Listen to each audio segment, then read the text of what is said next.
सामने दिनेश जोतवानी जी हैं। आज इन्होंने कार्यक्रम आयोजित करवाया है जिसमें सिंधी भाषा पर जो है कविता सम्मेलन भी है। कई वरिष्ठ कवि भी आए हैं, तो मैं इनसे जानने की कोशिश करूंगा कि क्या इन्होंने जो है यहाँ से प्रेरणा देने की कोशिश की है। नमस्कार। नमस्कार जी, नमस्कार। आज का जो कार्यक्रम है उसका मेन थीम क्या है?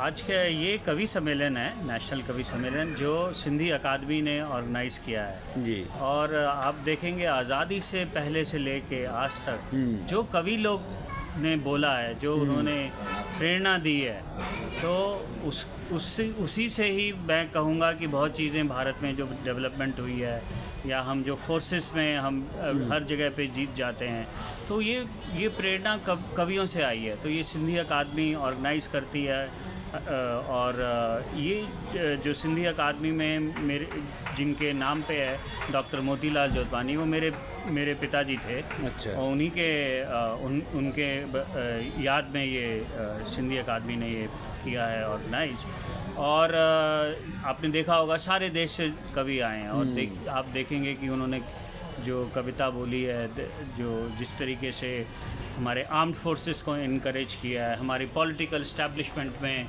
उन्होंने कहा है जितना इनकरेज किया है, तो जो कवि लोग कहते हैं एक सेंटेंस में या एक कविता में, जो वो कहते हैं लोग याद रखते हैं उसको, उससे प्रेरणा पाते हैं। तो ये सिंधी अकादमी का जो इवेंट है बहुत याद रहेगा सबको, और देश भर से लोग आए हुए हैं यहाँ पे, और हम चाहते हैं कि ये रिपीट हो, हर साल होना चाहिए ये जो कवि। मेरा एक सवाल है आप लोग सिंध से जो पाकिस्तान में चला गया, तो वो आप लोग अपने मन से नहीं आए, तो क्या एक भावना आती है मन में कि हम लोग एकजुट हों, इकट्ठे हों और भारत का एक ऐसा ताकत बने, पाकिस्तान का वो हिस्सा टूट करके आप लोगों को फिर से जो है एक स्टेट मिले?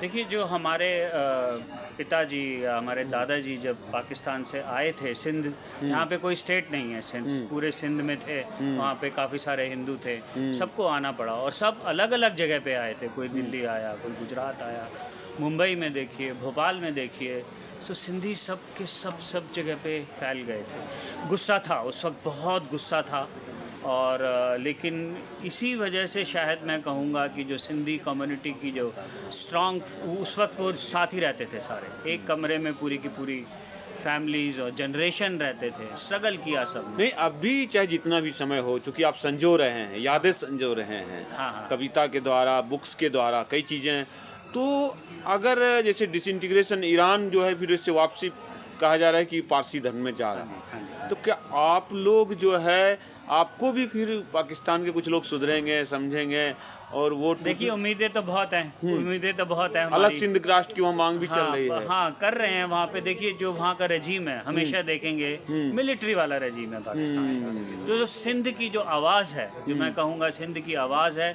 वो इंडिपेंडेंस की है, वो है कि आप ये जो मिलिट्री रजीम है, जो खासकर डिस्क्रिमिनेटिव है, तो वो उसकी आवाज़ तो उठती रहेगी। तो क्या लग रहा है वो सिंध भारत में शामिल हो सकता है? देखिए, हमारी लाइफ टाइम में बहुत चीज़ें यादें आती है, लेकिन उम्मीदें हैं उस मिट्टी की याद। हाँ, उम्मीदें हैं, लेकिन ये देखिए हमारी लाइफ टाइम में अभी कितनी प्रॉब्लम चल रही है हर कंट्री में, ईरान में, पाकिस्तान में।